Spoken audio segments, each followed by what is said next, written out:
मुस्लिम league नून के रहनुमा मुसद्दिक मलिक कहते हैं जितना भी वक्त लगे आईनी तरमीम इत्तफाक राय से होगी। सब जमातें एक दूसरे से बात कर रही हैं तो इसमें शर्मिंदगी वाली कोई बात नहीं है। साथ में ये भी कह दिया कि आईनी तरमीम के लिए 2/3 अक्सरियत चाहिए, नंबर्स पूरे होंगे तो इस्लाहात ज़रूर होंगी। कहा सुप्रीम कोर्ट एक बेंच के फैसले का दूसरे बेंच के फैसले से सर पैर नहीं मिलता, इस्लाहात ज़रूरी हैं।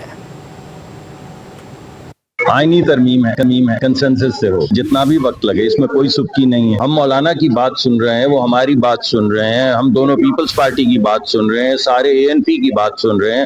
पीटीआई इनडायरेक्टली कम अज कम गुफ्तगू कर रही है, बेहतरी करने में सुबकी है। रोज मुसव्वदे लीक होते हैं, रोज मुसव्वदे डिस्कस होते हैं, ये बेहतरीन तरीकाकार उन इस्लाहात की जिनकी जरूरत है, बिकॉज सुप्रीम कोर्ट के किसी एक फैसले का दूसरे फैसले से सर पैर नहीं मिलता। आधे जजेस दूसरों को बोले कि जुब्बा पहन के सियासतदान नहीं दिखना चाहिए, ये हम कह रहे हैं। हमारी कोशिश तो कंसेंसस, लेकिन हमें 2/3 के नंबर्स तो चाहिए। होंगे नंबर्स तो जरूर होगी इस्लाहात।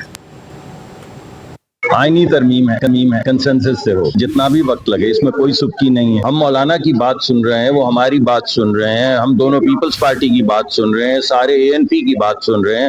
पीटीआई इनडायरेक्टली कम अज कम गुफ्तगू कर रही है, बेहतरी करने में सुबकी है। रोज मुसव्वदे लीक होते हैं, रोज मुसव्वदे डिस्कस होते हैं, ये बेहतरीन तरीकाकार उन इस्लाहात की जिनकी जरूरत है, बिकॉज सुप्रीम कोर्ट के किसी एक फैसले का दूसरे फैसले से सर पैर नहीं मिलता। आधे जजेस दूसरों को बोले कि जुब्बा पहन के सियासतदान नहीं दिखना चाहिए, ये हम कह रहे हैं। हमारी कोशिश तो कंसेंसस, लेकिन हमें 2/3 के नंबर्स तो चाहिए। होंगे नंबर्स तो जरूर होगी इस्लाहात।